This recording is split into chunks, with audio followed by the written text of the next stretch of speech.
നാടിന്റെ രക്ഷക്കോ ഈ നാട്ടുകാരുടെ രക്ഷക്കോ ഈ നാടിന്റെ വികസനത്തിന് മുന്നോട്ട് പോകാൻ കരുത്ത് പകരുന്നതിന് വേണ്ടി 9-ാം തീയതി പോളിംഗ് ബൂത്തിൽ പോയി കോടിയടിയാളത്തിന് വോട്ട് രേഖപ്പെടുത്തിക്കൊണ്ട് വിനീതനായ എന്നെ നല്ല ഭൂരിപക്ഷത്തിന് വിജയിപ്പിക്കുക എന്ന വാസ്തവം ചെയ്യാൻ അപേക്ഷിക്കുകയാണ്.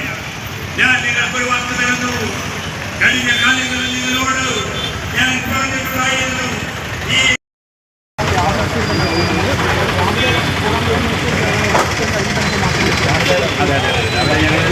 അവിടെ